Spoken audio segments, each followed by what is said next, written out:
It's happening to you again. This is Idiots versus Idiots. You are listening to a podcast about business and marketplace news. The big man gets really all up in arms if I don't say business and marketplace news. He's very particular. It's happening to you again. What are we, torture? Is it torturous? Is this show torture? Is that what it is? It's happening to you again, folks. You've done it to yourself. You've made us, quasi-popular. Can I say quasi-popular? Live from Guantanamo Bay. So you've definitely done it to yourself. That's all I'm saying. So and our first story is great because I can really relate. The CEO of CITI. CITI, like Citibank. Yeah, and they're just Citi now. Says that there's something called Zoom fatigue. This podcast is recorded over Zoom, and I'm always fatigued by doing it. So, okay. It sucks out my life force. It's like I've joined a cult. So if you've watched this podcast before, you know how this mostly works, right? For the most part, Danny decides the shows. He sends me links to some of the articles about the shows, and then I do a little bit more research because I can't count on Danny to do any. So what that I is find an unfair characterization. What I find funny about today's journalism is journalism used to be this art form, right? When you would read the newspaper or whatever, it was done in proper grammar, it was capitalized properly. And look, and again, I'm not a grammar Nazi. I hate grammar. I do. I'm not good at it or whatever. He's from Texas. What are you expecting? My point though is the headline of this article reads, right. Citi might have no Zoom Fridays because WFH isn't all roses. Okay. Now here's the point. Well, no, that's the headline. That's the headline I put in our document. The headline of the actual article is Citi CEO institutes Zoom-free Fridays, encourages vacations to combat virus-related fatigue. Okay, but here's the point. The point I have is there was a couple of, because I looked this up, there were several articles that said Citi might have no Zoom Fridays, and then the very first sentence of the article is Chief Executive has banned Zoom calls on Fridays. It's an immediate, this is my issue with headlines, and here's my point, is we now live, and it's one of the reasons I like doing the show, is we now live in a headline-driven marketplace, right? Yes. We scroll through, whether it's Twitter, whether it's Facebook, whether it's LinkedIn, whatever, and we read the first sentence, the headline of that article, and think we know what it is. Right, it's all clickbait, yeah. And it can be 100% misleading. But now, in this case, we're talking about, what are we talking about? We're talking about the fact that, and look, Zoom fatigue, is this a real thing? I actually looked up some, has there been any studies? Because we've heard this is a new term. You've got to love the English language. We make up crap all the time.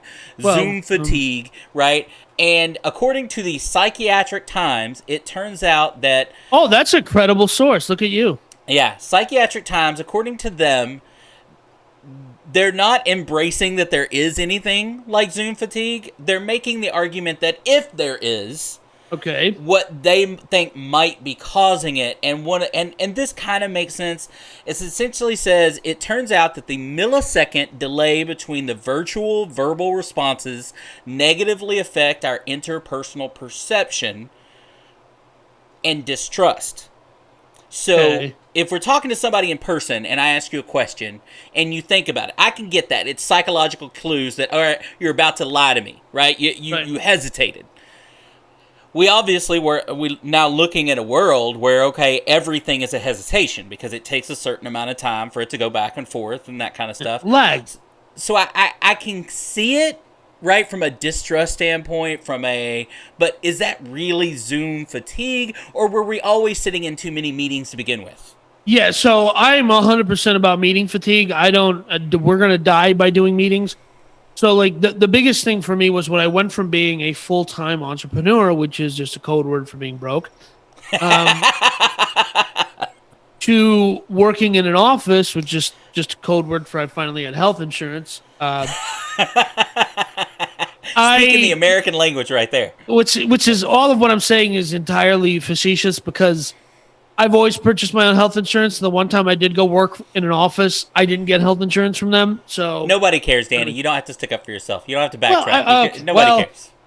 The biggest pain point I had going to that office was sitting in meetings. They were useless. I didn't care, and I happened to work in an office that was, I was a project manager, but my cohorts were all women. That's fine. But the point where it was irritating for me was I would go sit in meetings and they're talking about some show where it's like there's a Netflix show about cheerleaders. I'm like, I can't even admit to having watched this show without seeming pervy, and I didn't watch the show because I don't care. So there's no way for me to engage in this dialogue. I'm either out of the contextual loop and therefore out of the group, or I'm a perv for having watched the show about high school cheerleaders. So there was no, but that was just my personal beef. But right. Well, but look, I don't know that Zoom fatigue is a thing. People have always talked about there's endless jokes made about meetings and corporations and big business and right. And like middle management makes it, are you bored? Do you not have anything to do? Are you feeling lonely? Call a meeting, right? Yeah. Look, middle management meetings, this is what they do, whatever. I forget what publication. Sorry to interrupt you because whatever you were saying was killing me very slowly. I forget what publication it was from, but a guy took a set of pre-recorded responses and inserted them into a meeting and just didn't go to the meetings. And it was just make noises. Well, yeah. So like, it was for it was for some sort of journalistic publication in quotes, and he did it as a project where he's like, okay, now he's going to reveal to everybody that this whole time I've been. For 1 week straight, I just sent you pre-recorded responses to things, and I had my camera off and I was doing other things. I'll try to find that and link it in the description if I care or bother or recall to do so.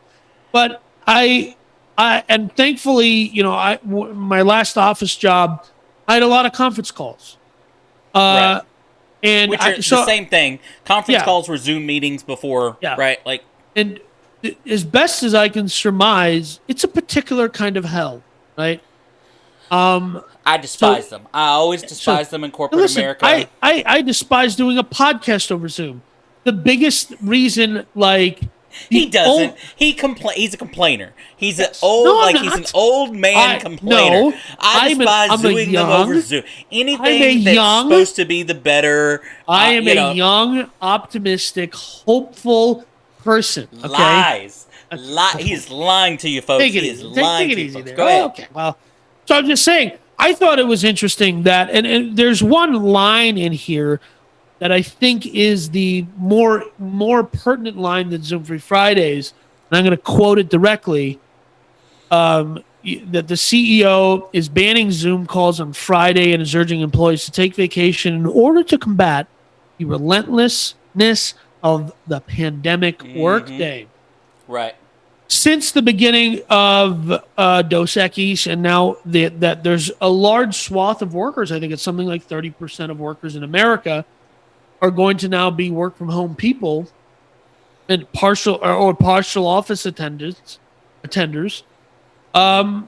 that there is now a relentlessness to their workday, where which to surmise is to say, or to, whatever, is basically that people are now just working all the time. And that's an interesting... We talked about that previously. Yeah, right? But I think here's what I do think is actually not happening. Here's what I think is happening is that people are not working all day. They're just working in bursts, right? Well, productivity is definitely up. We talked about it in the Is the 9 to 5 Dead, right? Or whatever. Yeah. People are working probably when their kids are asleep instead of being forced to work when their kids are awake or whatever. They're being more productive. My question with this kind of story is always, why does the CEO of CITI care about what's going on right now? Like, why? Like, when they come out with a statement like this, they're not just sitting at home going, oh, how does my hundreds of thousands of employees feel about their Zoom meetings? Like, what's being driven? Is there some kind of, big lawsuit out there right now about how people are working too many hours? Is there a pending, was there a potential litigation Absolutely. You know, where they're being, you know what I mean? Where they're being forced to say something, get out in Of front of course, something. we're speculating. Of course, we're Of course, speculating. This is 100% idiots versus idiots. speculation. But when a big CEO comes out and says, y'all are working too hard, everybody needs to take Fridays. Oh, by the way, and here's the deal. We want you to not have Zooms on Friday unless you're dealing with customers that require it, right? Like, so Zoom-free Fridays, but not if you have clients that need to talk to you on Friday. So not everybody gets out. They are designating May 28th as a firm-wide holiday for a city reset day. So they're giving everybody the day off on May 28th, right? Now, here's one part I thought was really funny of one of the stories that I picked out. It says this comes out one day prior to Goldman Sachs chief executive officer telling employees in a voice memo that he would further enforce its Saturday rule, barring employees from working from 9 p.m. Friday to 9 a.m. Sunday, which is essentially the Sabbath, right? Now, not that they're calling it that, and I don't know if it has anything to do with religion, but, you know, so Goldman Sachs encourages their employees, apparently, to not work from Friday night to Sunday morning.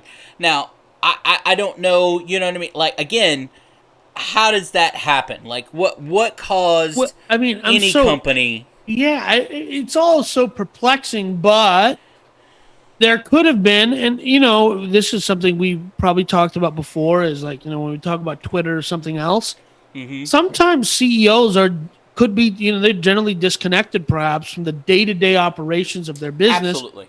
Because therefore their thinking is mostly focused on driving the vision for growth or whatever. That being said, I think they're starting to see that, like, whoa, my middle management is really crunching down on workers to push productivity because of middle management. How do you move up when you're a middle manager?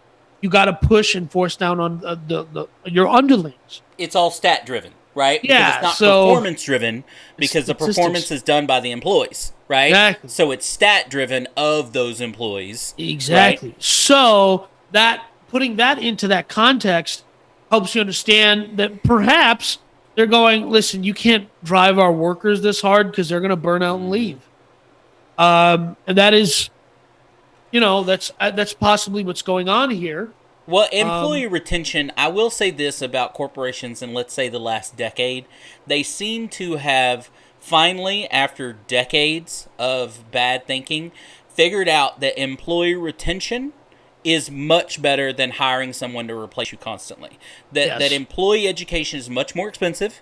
It is way better for the company. It's way better for performance. It's way better for customer satisfaction to retain employees. Now, I'm not saying that they've done everything that they could do as far as annual raises and benefits and things like that they could, because it is still statistically the best way to get a raise is to change jobs. Like, that is still, in today's world, the best way to get a raise.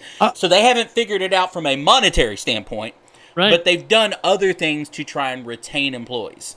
So I used to live in one of America's bigger cities for finance, which is the Minneapolis-St. Paul general area. Two huge banks are headquarters out of there, U.S. Bank and Wells Fargo. And I know guys who would go from one bank to the other, and they're climbing the social ladder like this. Exactly. They're crisscrossing. They go spend 2 years at one, they go to the other place to get a raise. It's just too hard to bump up. But then they go, oh, this is our competitor. So you'd see guys crisscrossing. I've done it myself. I worked for both of the organizations. One is better than the other. I'm not going to say which one, but it's U.S. Bank. But it's fascinating. Well, you can make the argument you shouldn't have to do that, right? Your company knows how good you are at your job. You should not. Yeah, you're right. Should not have to do that. I mean, but it is what it is. They don't have to hire you. They hired you for a specific job. They don't have to promote you. They don't have to do that. So, well, and of course they came out because, CITI is a publicly traded company, so they had to add in the needing the rest is not a sign of weakness, and everyone is feeling the wariness. It doesn't mean anything. We're not weak. We don't need this time, but we're gonna take it, right? Like, I love how they always balance these statements. You know what I mean? Like, well, listen, take the time off because you need it, but all you stockholders out there, we're not tired. We're going to be fine. But on a more personal note, listen, I think that if you want to get, there's this thing in business, like in entrepreneurship, this hustle culture. Like, I'm going to wake up at 4 a.m. I'm going to go to bed at 2 a.m. But the point is, my friend, you're going to get diminishing returns. The quality of your product. If I'm a more of it's not laziness. I understand that the body, the mind, the soul, everything needs rest. You have to shut it off for a while. You need a little bit of leisure in your life. That doesn't mean and I hate the phrase self-care because, I'm not a blonde woman trying to pitch vitamins on Instagram by using my butt. But we should have a big man vitamin coming out soon. But anyway, go ahead. But I'm just saying that, there is an argument to be made that for centuries humanity have observed some sort of, usually in a religious context, period of rest that is good for you. And that hustle mentality of I'm going to go, and I'm still that person, right? But at some point I realized I'm not actually doing anything. I'm just keeping myself busy. And for me, it's been, on a personal note, it has been more like I have to just remove the guilt of I just need this time to relax. I had a surgery last year. It was kind of I wouldn't use the word traumatic, but it was a rough go. And afterwards, they're like, you need a minimum 6 weeks recovery period. So I was like, okay, for 6 weeks, I'm not going to do anything. Right? Yeah. I think it boils down to you, right? I have people that work with me that they are what I would put in that category of a hustler, in that they work 24/7. And that particular person that I'm thinking about, I couldn't see them succeeding in any other way. It's their personality type. I believe more like you that, look, I need actually more balance the other way. If you want me to be the most productive I can be, I need to have more time with my wife and kids, more time with doing other things, so that I need time away from my family in order to be productive. But this is where I get into, from even a business and entrepreneur standpoint, I think it's very self-reflective. This whole buy a business book and do exactly what that business book to succeed is bullshit, right? It's bullshit. Because it may not apply to you and your personality type or your structure in life. And so, if you are, and we're just going to close out with these thoughts here, but if you are just entering the world of entrepreneurship, personal finance, or any of these things, I used to say this quote all the time when I was a trainer in the, network marketing kind of industry. You can walk into, at that time, you could walk into a bookstore and you can go look at the personal finance section, the entrepreneurship or business section, and there are dozens, if not, tens of dozens, hundreds of books on how to succeed in every single one, in whatever avenue, whether it's personal finance or Kiyosaki says go accrue a bunch of debt. Dave Ramsey says don't take a single penny of debt, pay off your debt. Yep. And the point is, both of them are wealthy men, right? Absolutely. And so, ostensibly Kiyosaki, and both of them by telling people what to do with their money, but nonetheless, they are wealthy. So there is before you go on that journey of personal finance or entrepreneurship or trying to build wealth, you have to take a moment to ask yourself, who am I? What motivates me? What activates me? Absolutely. What gets me moving? Because that's a question that you have to ask. You have to answer that question first. Because I love Robert Kiyosaki. He adds so much value to my journey as an entrepreneur. Sure. But I am a debt-averse person. And it took a little bit of time for me to understand I'm a personal debt-averse person. I am happier renting an apartment rather than putting a down payment down on a house and carrying a 30 or 15-year note. Which is completely stupid to me, by the way. I'm the direct opposite of that. But again, we both can be right to our personal financial situation. Exactly. But not afraid of taking on debt to buy an income-producing asset. Right. That to me is logical, right? Right. Going out leasing a car.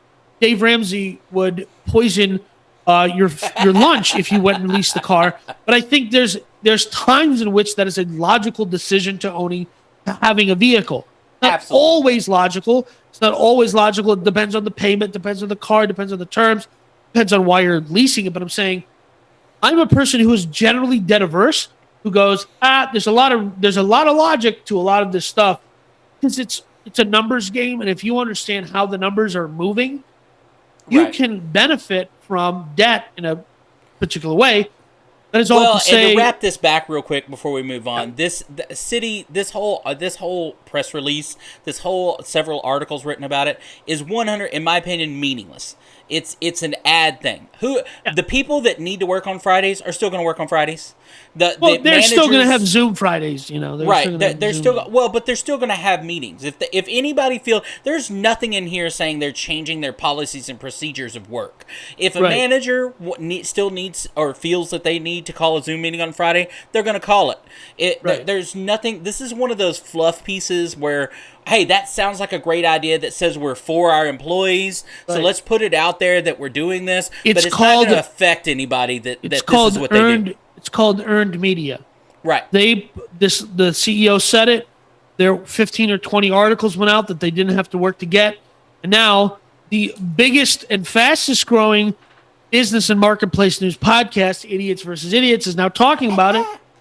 It's all buzz, baby. There you go. All right. Well, I want to tell you about something. I'm not sure if you know this about Idiots versus Idiots. We are death peddlers. That is right. We peddle the death of plastic pollution. Not only does Liquid Death murder your thirst, 10% of every can sold goes to end plastic pollution. And frankly, my friends, it is a superior watery delivery system. Use code IDIOTS10 on liquiddeath.com and you will get 2 free koozies with your order. Are you ready for the next story, big man? I am, but I got to say, just because we are a business and marketplace, the fact that we got Liquid Death as a sponsor and their whole marketing, Liquid Death being water or whatever, is wonderful to me. Like, I appreciate it so much. True story. I was a huge fan of Liquid Death and their marketing before we got them as a sponsor. Interesting fact. I was so enthralled by their marketing. I sent the video to Big Man and I said, isn't this hilarious? And 6 months later, we ended up starting a podcast. And 3 months later after that, I, of course, I track down all the stories. I do all the copywriting. I write all the ad reads, all this other stuff. In addition, I got us the sponsor. And doesn't complain at all, folks. I never complain. I'm just informing. I'm just reminding everybody who's doing all the heavy lifting here. That's a fat joke. Go ahead. It's not a fat joke, but I do want to talk about something. March Madness, now we're into April here, but the expectation, the projected spend on March Madness gambling. Well, March Madness is not completely over. We haven't played the no. We're going into Final Four, but all right. March is over. March is over. First of all. Second of all, I don't watch basketballs. You don't watch most balls. That's correct. I don't watch any balls. Not interested in balls. Not a big fan of balls. That's your thing. I'm not judging your choices.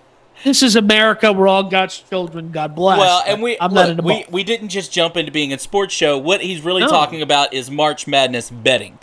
That's right. That's what he's talking about. Is March Madness betting now apparently legal in 25 states. I did not know that until we started looking at this. I mean, I knew it was legal in several places, but I did not know that half the country was now able to bet. I'm going to tweet Governor Abbott and see if we can't do something about getting a little more. Yeah, good luck with that. Texas will be one of the last states to do it just out of spite. You know what I mean? It makes there's only one thing that the state lacks, and it's Las Vegas. So well, and look, here's the deal. Look, and you've talked about this before. We've said this before. Any state that has lottery, any state that has bingo, pull tabs, all these different gambling-esque things, and don't legalize gaming is the dumbest thing in the world, right? Like, It doesn't make any sense. Right? Yeah. But if you can buy a Powerball ticket in Texas, which you can, right? Why can't you place a small wager? And there's other things in Texas that are defined as they're borderline gambling. If you open up a card room in Texas, you have to get county permission or city permission. They're getting loopholes under the club, right? Like it's a club. Like the house doesn't take a rake, right? If you don't rake, how they make money is through memberships and hourly fees and stuff like that. So there's some of that, and as long as those don't get too crazy, they probably won't crack. But look, here's the thing: March Madness, you've got your two big players in this that are the ones that expand. You got DraftKings, which went public not too terribly long ago. Well, it went public. It's DKNG. It's currently about $63, and you have Barstool Sports. Now, Barstool Sports is not necessarily a publicly traded company. It was acquired by a publicly traded company, Penn National Gaming, right? It was acquired. I don't think they were totally acquired. I think it was only a part. Yeah, it was 36%, right, back in January of 2020. Right. But so with a contract that if Barstool Sports ends up continuing to grow, that they can get a bigger chunk for a set price, right? Which is how a lot of acquisitions. But and they get to be part of a publicly traded company. And since Barstool Sports, which is the app, right, the application betting, the betting on your phone, right, that kind of stuff. Barstool Bets, I think it is. Yes, and since that acquisition, Penn's prices are up over 400%. It's $107 a share. So this application betting, online betting, betting on your phone, this kind of thing, March Madness just happens to be the current big part of it. My illustrious co-host, he just means app. He doesn't mean application like you fill out an application. Okay. Application is what for app a job stands for. at Kmart. Application is what app stands for. I know, my point, though, is... Okay. I know. All right. Well, you're just 100 years old. Generation Xers understand what I'm talking about. All right. Calm down, you millennial. All right. Okay. Well, the point though is we're talking about in 2019, which everybody compares 2019 because in 2020 everything shut down. Yeah. So in 2019, 2020 was a gap year. 2020 is not a real year. There were almost 37 million bets done through some kind of app, right? 37 million bets. Now think about, that's not the dollar amount, that's just how many bets there were. That's wild. I mean, you're talking about, even if it was averaged out to $10 a bet, you're talking about a $250 billion, right, of money betting online, and it was way more than that, right? So it's considered to just continue to go. They're estimating in 2020 that 31 million bets are going to be made in March alone because of the widespread of these, right? The widespread of these going to new states, new places, that kind of stuff. And Barstool Bets or the Barstool Sportsbook, I think those are two different things, but the Barstool Sportsbook is slowly going to all 25 states where sports betting is legal. They will be in all 25 states. Their merger with Penn National Gaming, and Portnoy said this from the beginning. He said the goal was to be in gambling. Sports betting was the goal. Right. And the content side of it, which is what Chernin, which is their initial investor, was what Chernin acquired. What they were investing in was the content, but their goal was always gambling. So that's interesting. Well, look, and here's the deal. The problem with online betting traditionally has been, and their glass ceiling of making money, is online betting started out very specific, right? Who wins this game, right? Here's the spread, here's whatever. But that's not where Vegas or any of these other sports books makes their money. They make their money on, I'm forgetting the term right now. It's, come on. It's, not proposition bets. Where they make their money is called proposition bets. Where you can bet on, like, what was it? Baseball started this week, right? First day. You could bet on, did the New York Yankees are going to be the first team to hit a home run during the first game. You could, so these sucker are called bets. Prop bets. Right. Sucker bets, but if they hit, they hit because they're big, huge numbers. You can pick which pitcher is going to, throw the first game. You can do whatever. So I'm not a gambler at all. I've never gambled in my entire life. However, let's just presume I know a friend who used to gamble a lot. Uh-huh. And that friend would go play a lot of blackjack. And they always, on a lot of blackjack tables, they'll have, on some, where this friend of mine that I know endearing terms about, like, but he would go, and sometimes they'd have the over-under bet. And any of the degenerate gamblers know that is, it's a sucker bet. It's a sucker bet. It's a sucker bet, 100% sucker bet. But when it hits, but that person bet a lot on the over under and was correct a lot, and so that person bought a Pontiac Bonneville because he was correct on over under bet. Well, the Super Bowl wasn't too long ago, and I had a buddy that lost $20K because he bet on the coin toss. Heads or tails. You talk about a prop bet.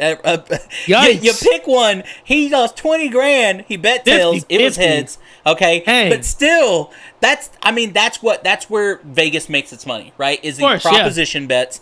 You know, which wide receiver is going to do this? Who's going to have the first touchdown? Who's going to have, because they can have endless. They can have endless bets and people generating those bets and money, and their ultimate money. So what's made is now these apps have now become more of a widespread sports book, and it's opened up these proposition type bets, right? And this kind of stuff.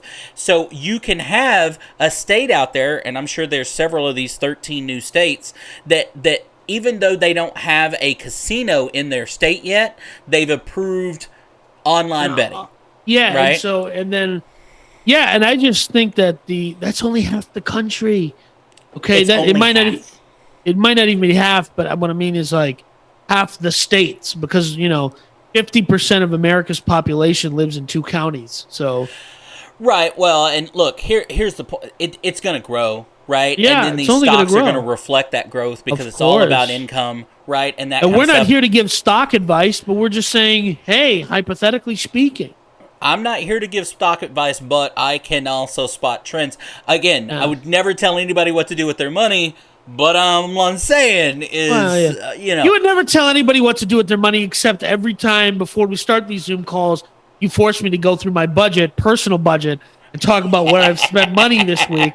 Like you're my dad. Okay, I'll go back to the fact that one of us is a successful wealthy businessman, and the other one is jealous. Now, which one of us is which? I never say, but I'm just saying that's all it is. I'm only Indian, part of the America cross section of America that tends to be pretty wealthy. So,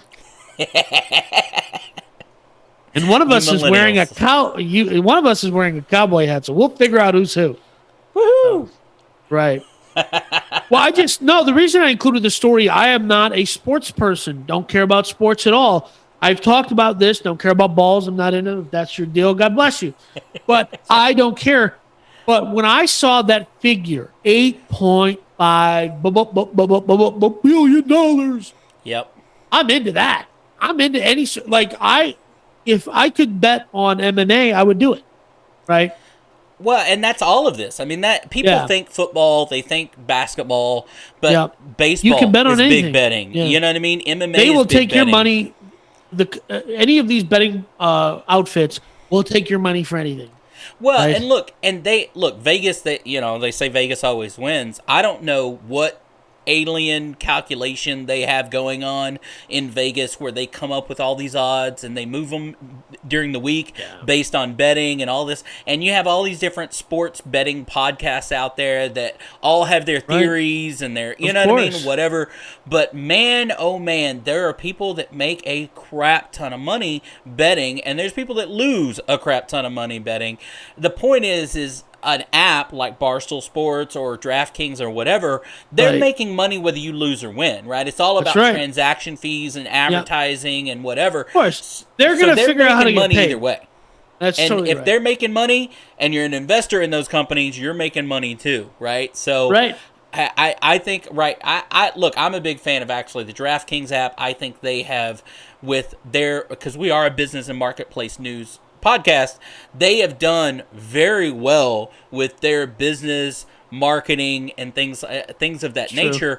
They have gone full into fantasy football, which we all know is king, right? That's why it's called DraftKings, is it started out as a fantasy football type of app where you can, do your fantasy football on it. I think they knew they were a little they had a little bit of a prediction. They were betting that online sports betting was going to become more and more prevalent, more legal. And so they realized if we establish ourselves as an incumbent player and we turn on the betting side of things, which is what people really want to do, that they would build that on. It's something that the big man talks about all the time that makes me want to go to sleep under a bridge the rest of my life. Well, if you build yourself a hardy, tell you what. It's true. That's the only reason. Okay. It's true.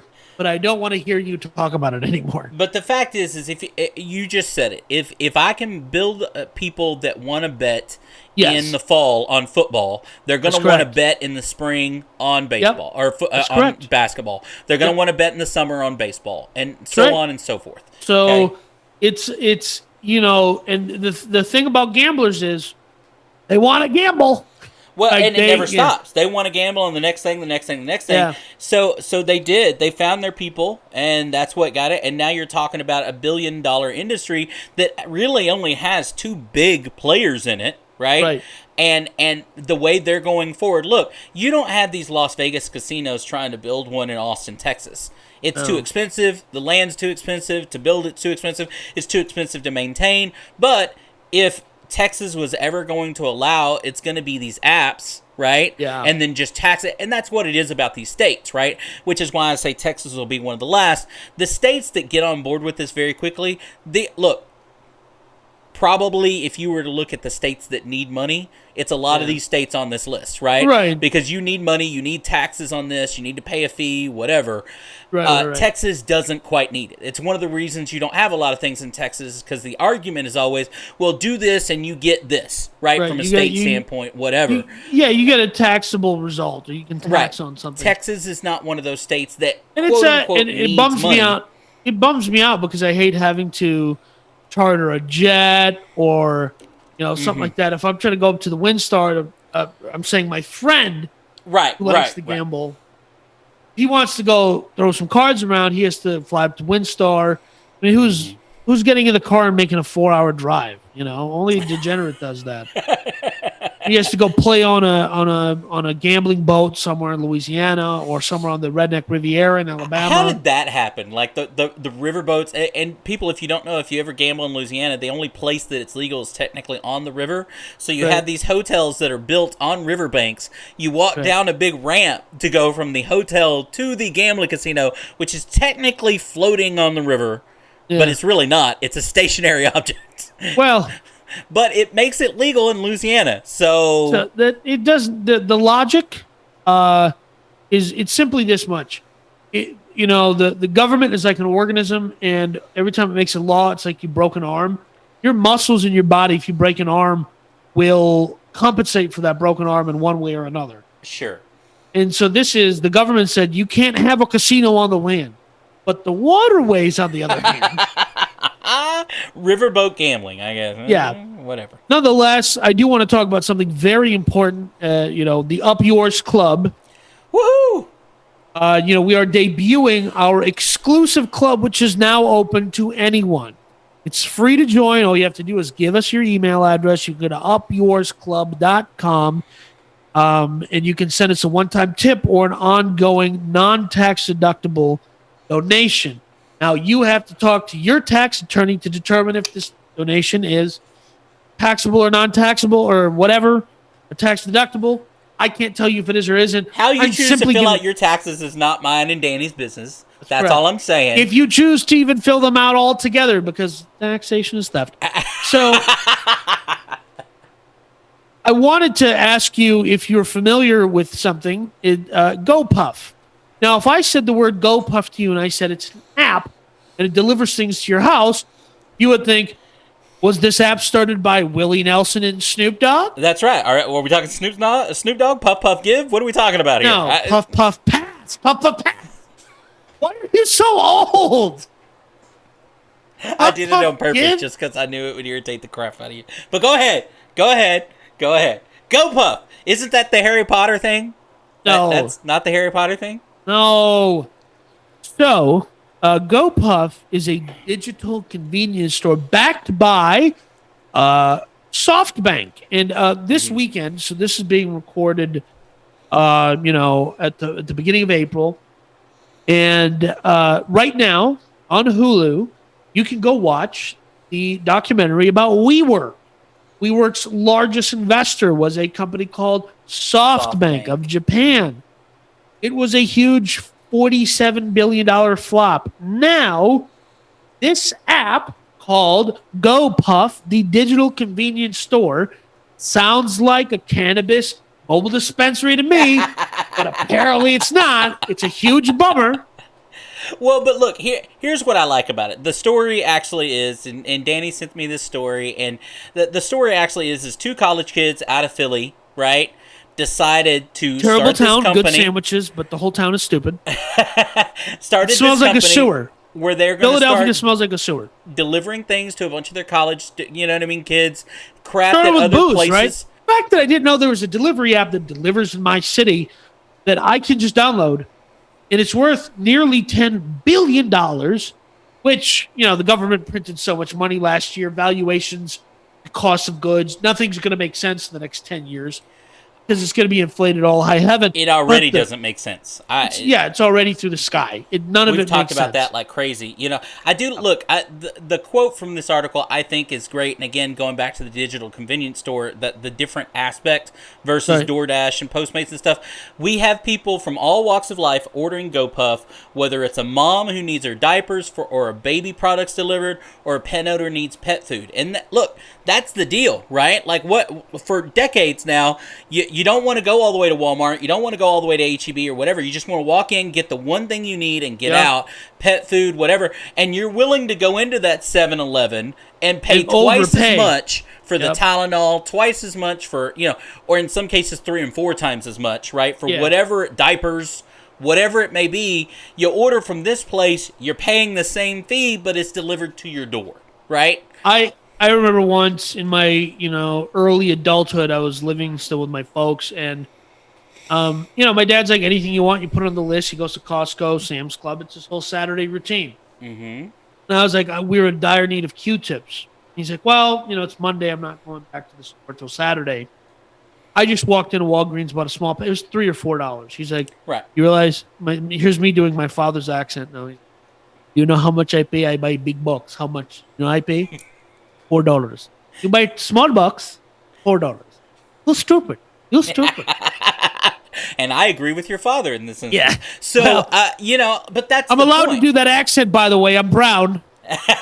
Can't cancel me. But look, here, I agree. That's why I think this is genius in the way that it's being marketed versus your Uber, versus your other places that do very similar types of things that allows them more leeway. It makes more sense. Now, the name in itself is dumb. It's dumb. It has nothing to do with convenience store delivery or whatever it is. And my feeling is, in the future, when they get acquired, because I don't think this business exists without an acquisition, okay? I think CVS, but I doubt it's going to be CVS. My guess is going to be Walgreens. I'm making a prediction based on no information, based purely on, I'm a genius. I continually predict where the market is going. And I got a 32 on my ACT. I have an IQ exceeding 140.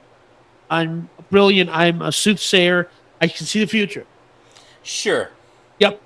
Because people that claim that are that. Yes. But all right. Always. Yeah. You can't tell me that I'm not. It's 2021. I could. It just wouldn't do any good.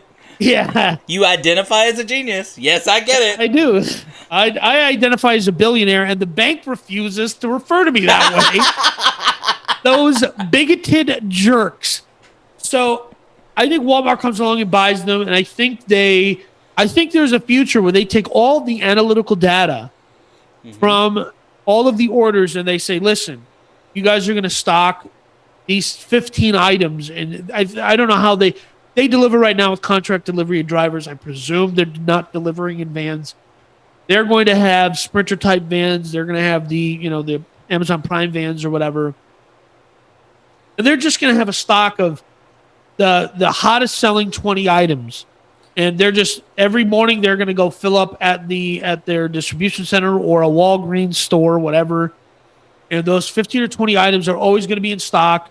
So the van drivers because they're going to increase their bottom line by doing that. And they're just going to show up, and those 15 to 20 items are going to get plopped on your doorstep. If places like goPUFF, Uber, Instacart, Postmates, these kind of places continue to exist, I think they will. I think, yes, I agree with you that acquisition is step 2 or 3, right? Because to get access to an inventory like a Walgreens or whatever for one of these Walgreens would make already everything easy. listen, Walgreens is their partner, right? Walgreens coming in to buy them. The reason it's the most logical is Walgreens already has the distribution points where they can start dropping off their store. Well, locations, right? They're everywhere. Yeah, they can start dropping off a bunch of locations and substituting that with delivery. And I'm also going to make another bold and absolutely accurate prediction. Uber will start in the next 5 years splitting up and selling off their operation, because I just don't think they're ever going to find profitability in their current model. And I think Darkarsh Rashawi, and I don't know how to pronounce his name correctly, even though I deal with foreign names all day, but I'm just saying I think they're going to get split up too. So this is episode 21 of Idiots versus Idiots. It's going to come out on the 6th of April, 2021. And I'm just saying that in the next 5 years, we're going to see Uber getting broken up and sold off in parts and pieces, because I simply don't. And I think Postmates will get spun off into its own thing because Uber Eats owns Postmates. I think that's the one, or it's Grubhub, one of the two. I just don't think they continue to exist in the manner in which they do exist. But those, of course, are my opinions based on the fact that I'm. Well, I think warehouse space will become a premium in the future. You and I have talked about, and actually, since we first talked about it, we actually come across that Walmart has since changed an entire Walmart to not a distribution center instead of actual walk-in Walmart. I think warehousing spaces, you see apps like this, and companies get into the app space, whether it's through acquisition or creating their own product, and then you add on top of that driverless cars, which... Yep. You know what I mean? I can just put all of this stuff in a car that's going to take it to this address, right? Correct. Or whatever. You add those together, and now you're talking about warehouse space instead becomes a premium, right? Yes. Where this stuff, because look, we already decide based on data what a Walgreens carries in any given location is data driven already, right? Who lives in that area? That's why every Walgreens. What your Whole Foods carries, what your HEB carries, is all Walmart. Walmart's logistical infrastructure is absolutely hands down the reason it's Walmart. Right. Well, even from a price standpoint, you can go to two different Walmarts in Austin. East Austin go to a Walmart, and Cedar Park can go to a Walmart. And the same item, even though they're 20 minutes apart, are different prices based on that data being driven. So all you're doing is adding an existing technology on top of an app and then starting to learn that, like you said, what are those 15 items that I can charge a premium for that everybody's going to order, right? And I think you're going to see, even in an environment, and again, this is kind of a thought process, is you're going to get into, if you've ever been on a toll road, there's a toll road here in Austin on Mopac that they have what they call surge pricing, where if you drive on the toll road at 2 o'clock in the morning, it costs, let's just say $5. If you drive on the toll road, well, whatever. But if you drive on the toll road, though, at 5 o'clock in the afternoon, it can be like $15, right? Instead of $1.50. You think that if they think that they could get away with it on an app like this, if you want it delivered to you at 11 o'clock at night when there's not a lot of drivers, it's more expensive than it would be at, 5 o'clock in the afternoon or whatever it is. Right. I'm just saying you could probably get away with it. And if you could. Yeah, but at 11 o'clock, I'm already, 2 cocktails deep. I'm paying whatever. We'll deal with the bills next year. We'll deal with the Amex bill when it shows up, and I ain't paying anyway. They already know that. That's right. American Express keeps saying you're pre-approved. I don't know what data they're working on, but they believe in me. Okay? Thanks. They believe in me. Which is a hard stance to come from, but go ahead. Right. Nonetheless, I think, that kind of wraps up with us about goPUFF again. Hey, goPUFF, reach out to Danny from Idiots versus Idiots. He's going to help you not be called goPUFF anymore because the name doesn't make any sense. That's true. Speaking of names, I want to talk about a brand that I own called Rise Lentless. Keep going up, people. All you got to do is keep going up. Rise Lentless is a brand that sells fun coffee mugs for entrepreneurs, the side hustlers, and everyone that dares to dream big. That is RiseLentless.com, Rise Lentless. Got a bunch of mugs up there. I know Big Man has the exclusive mug. And well, Big Man has to have an exclusive mug because I am the Big Man with a cup that says too big to fail. You know what I mean? With so that our is the lovely, exclusive, wonderful mugs on there. So, you know. That's right. Our mugs on a mug. In this last story, the big man actually suggested the initial story, and I have put the updated story because I told him, "You're wrong, man. It ain't gonna happen. It's full of garbage. You're dumb for even thinking it's gonna happen." Tell you what. And I immediately told you that it didn't matter if it was. It's not, again, too close to April Fool's for it to be real. The point, though, is it was great. Great marketing. Great marketing. I don't think you would know what great marketing is if it was a shovel that hit you in the face. Well, okay, so what we're talking about is, of course, Volkswagen April Fool's Day prank. Danny says it flops. Volkswagen. Danny says it's a flop. I think it did exactly what it was supposed to do. Volkswagen, if you didn't see it, it started out with a tweet that came out and said, what is it? What did it say? It said, "We know 66 is an unusual age to change your name, but we've always been young at heart, introducing Volkswagen VOLTS wagon, similar to Volkswagen, but with a renewed focus on electric driving." And they were basically effectively saying the holdings company, the Umbrella Corp, which is VW, which owns tons of brands in the United States, Bentley, Audi, Lamborghini. These are all Volkswagen, right? They're all owned by VW.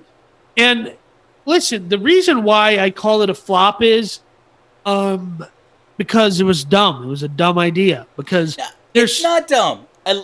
They're marketing their brand new electric car and calling it Volkswagen because that's the future of cars, being electric cars.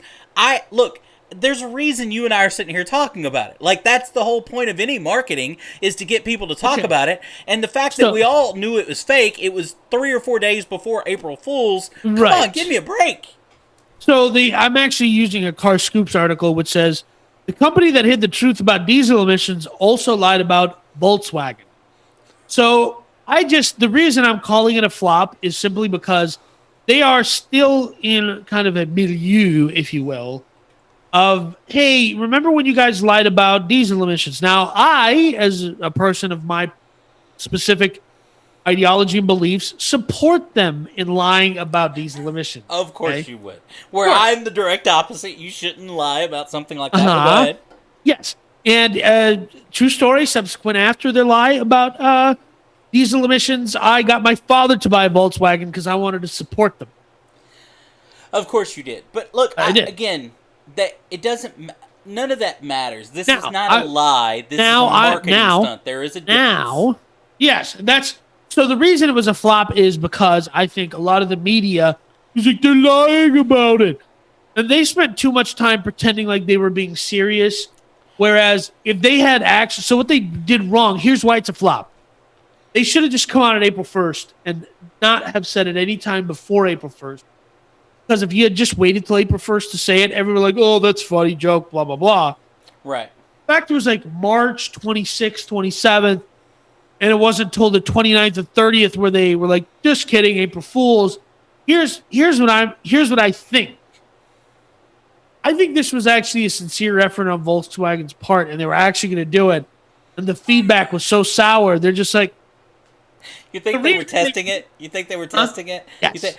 Honestly, I think they were doing that. I think that the reason they did it so close to April Fool's Day was so that they could just put it out there and be like, "Just kidding." Well, there's better ways to means test things than that. But look, I do think that was it pulled off great. Like, if they would have just tweeted it out and just left it, right, for the 4 days, right? Like, just left it and then come out April Fool's and been like, April Fool's. They should have pinned the tweet and just left it. And then on April 1st, not respond to anything on that April 1st, quote tweet it, and then say April Fool's. Now, I think the April Fool's joke was a flop. Do I think that they should start putting a Volkswagen badge on their ID series? Duh. Well, okay, but again, to me, that is where they jacked up, because they kept, like you said, they kept releasing little tidbits of information like they were really going to do it. Like, okay, there's a badge. We're going to not put Volkswagen on it. We're going to put, what is it, V something else. Well, yeah. So they have Volkswagen recently did a little bit of a rebrand, came out with a newer VW logo, which is just the old VW logo, but instead the W doesn't touch the bottom of the circle. Yeah, it goes with the same GM logo we talked about, where they just made it's so dumb. Instead of, and they go with this light blue. They're all going with this light blue, like that's electricity, right? Yeah. So they're all going dark colors to light colors. No, thank you. I'm uninterested. But that being said, I do think sincerely that they were just testing the waters to see what would happen if they did this. I don't think they should change the name of their American business to Volkswagen. That's stupid. We already pronounce it Volkswagen effectively. We pronounce it that way anyway. Because we are not German, we are not Volkswagen, Audi. We don't say stuff like that, okay? Right. So I do think, though, I'm not the one doing the accents on this show, but go ahead. Yeah, that's fine. You can email me. It's danny@upyoursclub.com. And I have a boilerplate response which just says up yours. Right. This is America. I'm going to make whatever jokes I want. This isn't communist Russia. You can't make me wear a hair shirt. So I think, though, from a marketing perspective and branding perspective, I think it's cute. I think that from the company that brought you the Beetle with the sunflower wheels. Right? Yeah. Listen, 85% of all purchasing dollars, 85 cents of all purchasing dollars are spent by women. The United States of America. Is that a real stat, or are you just? That is a correct statistic, by the way. Okay, all right. Yeah. I'm gonna skeptically agree with you, because I don't know that to be a real stat. Isn't that true at your house, though, big man? Isn't that true at your house? Is that not true at your house? 100% at my house. Okay. That's what I'm saying. So the 15 cents that the man is spending statistically in a household in the United States, it's rare. Okay. Again, if you're disagreeing with this, email Danny at upyourclub.com. That's correct. You can email me. And so I think that it's cute enough to appeal to the person who's making the buying decision, which is the ladies. I see. Now, here's where, and again, I'm not female. I don't identify as female. I don't know anything. I didn't even remotely think about that it was cute in that way, that it in any way relates to women at all. Yeah, so I have one sister, and I have, I used to have a lot more female cousins. I'm down one now. May she rest in peace. But I've spent a lot of my summers with a lot of my lady cousins, and I kind of grasp what's going on up there. It's not a lot. But I'm kidding. It's really funny because my younger female cousins all have various doctorate degrees that I don't like. If you're about to make a statement that my best friend is black, or because I have female cousins, I believe this. Just don't. It's called mansplaining. It's not going to go over well. If you say mansplaining one more time, just one more time on this podcast, not this any episode in the future, I'm out. I quit. I will quit. So that's essentially what we do, right? Like that's Well. So, but what I'm saying though is, I do think that it will appeal to the customer acquiring an electric car, which is not the same person buying any car. To that consumer, to that customer, Volkswagen actually works. So our advice to Volkswagen. And by the way, people, on this channel, this very channel, I do a solo podcast, which the big man has said, hey, I'd love to come on and talk about X, Y, and Z. And I was like, yeah, we have a booked, we're fully booked. You're booked. You're an individual, all by yourself podcast, but fully booked. Fully booked. Okay. I do Carspiracy on this channel, and I talk about cars. So if you're somebody who's interested to hear more of my genius and correct opinions about cars, you can check it out. I would try to sell. Just sell that you're talking about cars, and if you want to know about cars, Yeah. tune into the podcast. Don't put yourself as stuff. Yeah. Okay. Look, one good thing that came from this Volkswagen, and yes, absolutely, tune into Danny's Carspiracy. It's actually, believe it or not, beyond all belief, it's actually a really good show. I know for a fact you've never listened. You lying sack of garbage. Here, the point is, he just doesn't want me to listen because then I would.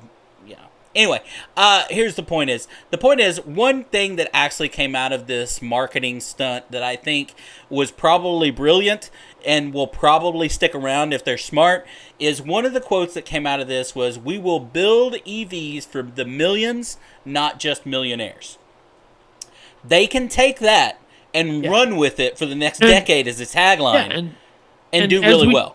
And as we know about Volkswagen, what it means in German, if you just kind of ignore the history of how they started as a company, just a tiny oops there. Just a oopsie-doopsie.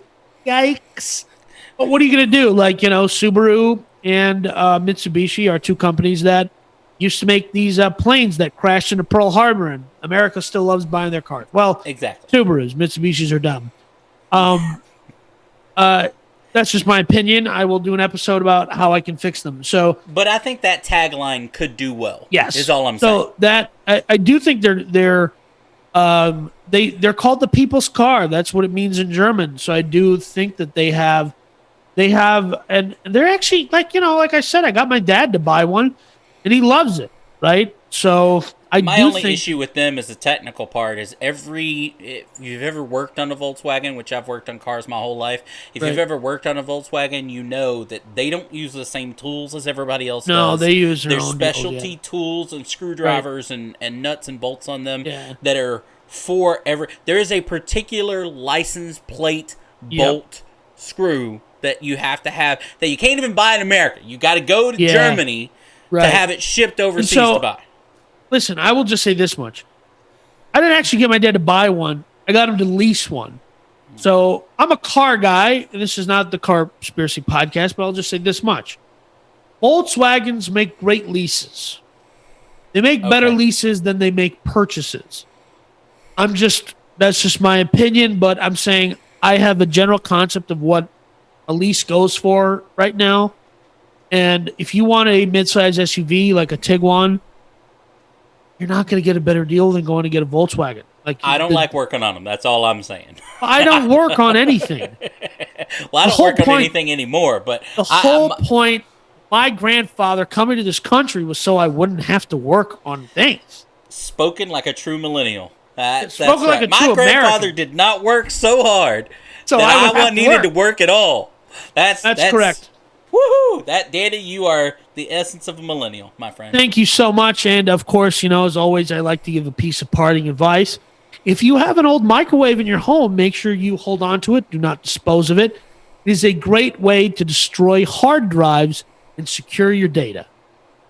For Danny and the big man, this is Idiots versus Idiots, episode 21. At least one of us is an idiot. Yes, you are correct. We'll see you next time, folks. We're both idiots. Yes, we are.